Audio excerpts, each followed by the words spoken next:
Under Chapter 7, Contract Law, I will be talking about breach of contract. A breach of contract is failure to do something that is required in a contract.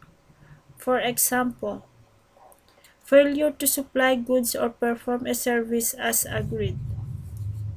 Under the breach of contract, there are 6 alternatives for the wrong and innocent party. First is to accept partial performance, which means it may be acceptable to the innocent party because there is not a great deal at stake. The effort to sue is not worth the reward. For example, you paid $500 for the repair guy to fix your roof, but after a few days you discovered the spot that wasn't fixed. After many calls, you accept the breach and consider the contract is discharged because it's easier for you to fix yourself than to keep chasing the reaper guy.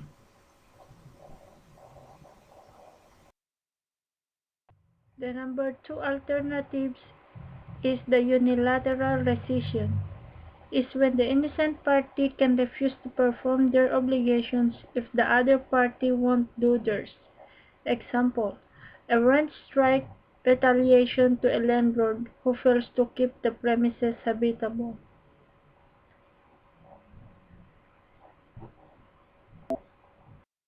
The next one is to sue for money damages.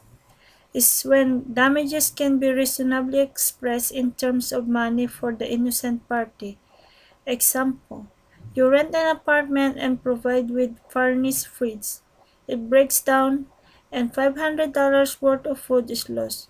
You can be sued the landlord for total amount plus interest from the day of incident to the day of reimbursement. The next one is to sue for a specific performance. Is an action in court by the innocent party to force the breaching party to carry out the remainder of the contract according to the precise terms, price, and conditions agreed upon. Example, when purchasing a house, one has to put up money, which means the buyer has the intention to purchase the house. However, the buyer decides he does not want the house after the time period set. The owner has the right to the earnest money. The fifth one is to liquidated money damages. This means when the parties decide in advance the amount of damages to be paid in the event either party breaches the contract.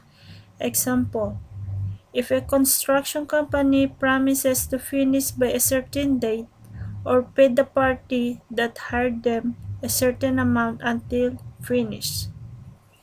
This can be put pressure a construction company to finish quickly and compensation to owner for losses due to delay. The last one is the mutual rescission, cancel or annul. When properly executed, relieves the parties and the contract from their obligation to each other. An alternative for this is novation, which means substituting an old contract with a new one. For example, your firm has a contract with a cleaning service at the building. You sell the building within 5 months left and cleaning services contract. New companies agrees and cleaning services contract. You and cleaning service agree on mutual rescission.